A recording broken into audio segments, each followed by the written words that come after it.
واش على فامي، كنتمنى تكونوا كاملين بخير وعلى خير في هذا الشهر المبارك.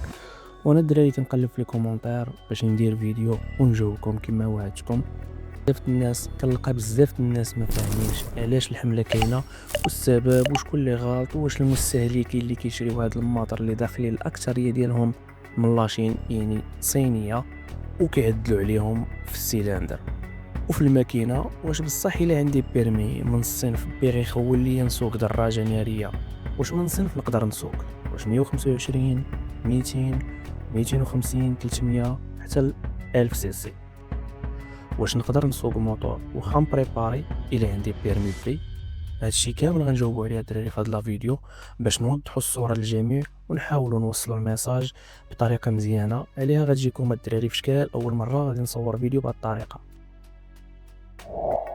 بالنسبه للحمله، الناس اللي ما عارفين شنو هي الحمله وفوقاش بدات هذه الحمله واش يلاه بدات هذه الحمله، كاين بزاف الاخبار. كاين اللي كيقول لك ان شي مسؤول كان دايز ودازو من حدا الدراري كيكابريو بسي 50 وبماطر انهم بريبارين.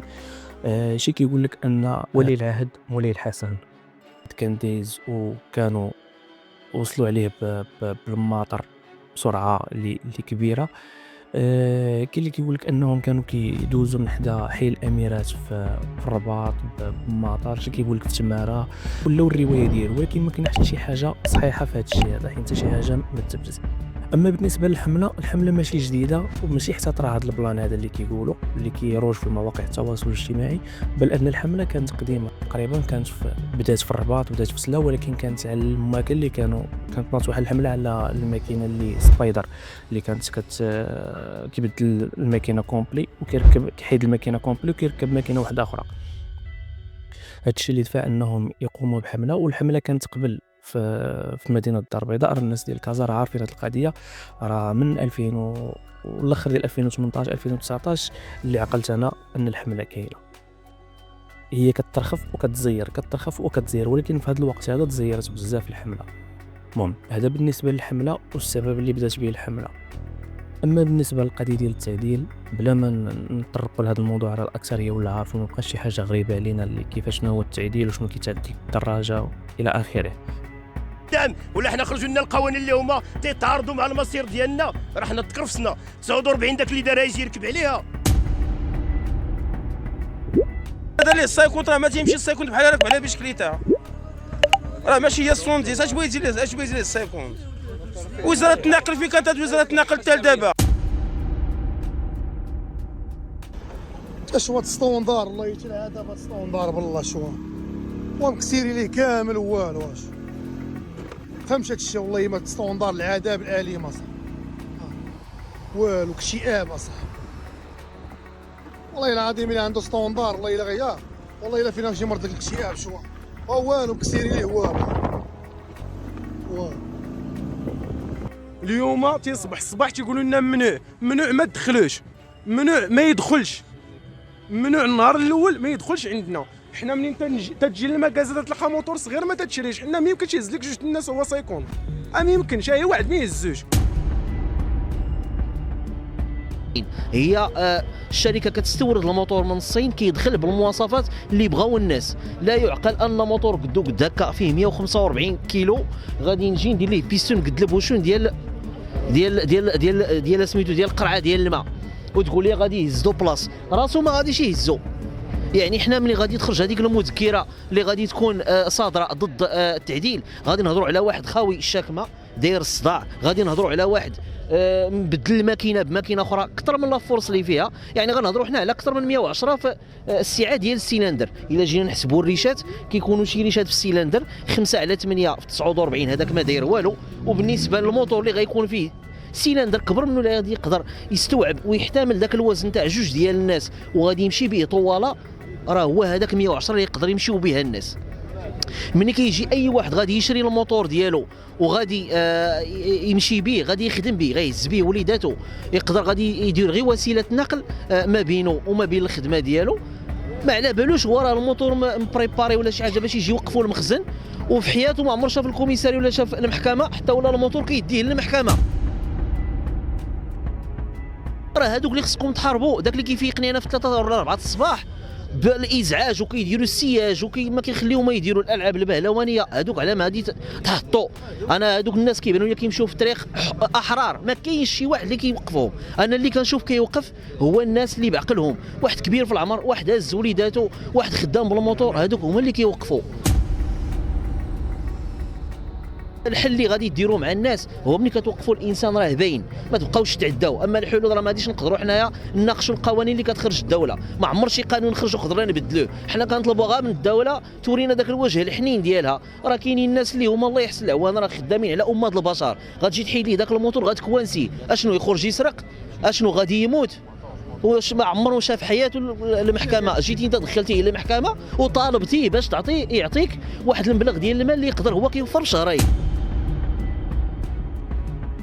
كما كتشوفوا الدراري حاولت ما امكن انني نقلب ونجيب لكم دي فيديو اللي كيشرحوا البلان اللي طاري دابا، والاكثريه ساخطين على الوضعيه اللي ولاو فيها اصحاب المطار دابا. بزاف الناس عاوتاني كنشوف ان كيتشكاو من لي ديباناج انهم كيتكرفسوا لهم على المطار. كما كتشوفوا عاوتاني في هذا الفيديو اللي دار ضجه في مواقع التواصل الاجتماعي ان المطار طاحوا في الطريق، ما عرفتش بالضبط وقيلا واش في كازا ولا ما نعرف فين.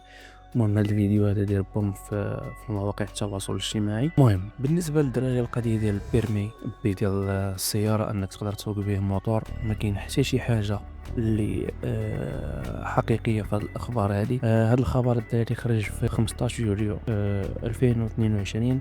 كان في واحد الجريده الكترونيه، كانت مبادره ديال تشريعيه لتمكين مالكي السيارات من سياقه الدراجه الناريه دون رخصه، يعني يسوقوها بالبيرمي بي. هذا البلان طرا من وراء كورونا، ازمه وارتفاع في المحروقات وكذا، بغاو اصحاب السيارات انهم يسوقوا بالدراجات الناريه. تقريبا ما حدوش هما اللي كيقولوا ما بين 125 و 49 وكذا. بالنسبه للمقال الدراري شنو كان بالضبط تقريبا في المقال؟ قال لك في ديال الارتفاع غير المسبوق لاسعار الغازوال والبنزين، تقدم فريق الاصاله والمعاصره هو اللي قام بهذه الخطوه بمجلس النواب بمقترح قانون لتشجيع المغاربه من مالكي السيارات على استعمال الدراجات الناريه في تنقلاتهم اليوميه بدل السيارات، وهو المقترح الذي يهدف الى تعديل الماده 8 من القانون رقم 52.05 المتعلق بمدونه السير. هادشي اللي كاين الدراري، ما كاين حتى شي حاجه غير خبر زائف. اما البلان اللي ولا عاوتاني كيتبارطاجا وباش رجعت هذه القضيه، حيت مصر في 10 فبراير 2024 خرج واحد القرار بسماح الدراجات الناريه وقوه محرك 125 واقل باستخدام رخصه القياده من الصنف بي. وداروا بين قوسين انا نبارطاجي معكم الجريده الالكترونيه هذه في مصر ماشي في المغرب، هما اللي قال لك قرار لا يشمل الدراجات التي تستخدم لاغراض تجاريه. يعني هذا القرار هذا كاين غير للصحاب اللي عندهم بيرمي بي يسوق به 125 ما اقل، ولكن في حدود ما يكونش تجاري. هذا القرار طبق، ولكن ماشي في المغرب. في مصر ما كاين حتى شي حاجه انه غيطبق في شهر 8 ولا شهر 9 ولا داكشي غير فيك اخبار كاذبه. ما كاينه حتى شي حاجه اللي كتبات في شي جريده الكترونيه. حاولت نقلب ونجيب لكم اخبار صحيحه تقدر تخرج شي حاجه منها لقدام، ولكن دابا راه ما كاين والو. الدراري اللي باغي يدوز البيرمي غير يتوكل على الله ويدوز البيرمي، اللي باغي يبقى كيسال هذا القرار واش غادي يخرج من هنا لقدام، و90% محال شي يطبق. الدراري إجا طبق هاد القضية هادي ديال البيرمي من الصنف بي نقدر نسوق بيه دراجة نارية 125، دونك غادي تلغى بيرمي A1 وغادي تلغى بيرمي AM، يعني مكاينلاش غنمشي يدوزو من الواحد، وهادشي ماشي في الصالح ديالهم. اما بالنسبه للناس اللي كيسولوا الا كان هاد القضيه طبقات ونقولوا انها طبقات واش نقدر نسوق موتور مبريباري 110، بطبيعه الحال ما يمكنش ليا نسوق موتور مبريباري حيت كيتعتبر غير قانوني. وبالنسبه للناس اللي كيسولوا انا عندي موتور 49 واش يمكن ليا نرجعو بلاكه كبيره ونسوقو بالبيرمي او لا بهاد القضيه من يطبق؟ هاد القضيه الدراري ما يمكنش، حيت الموتور داخلين بالديوانه بلاكه صغيره وموتور صغير.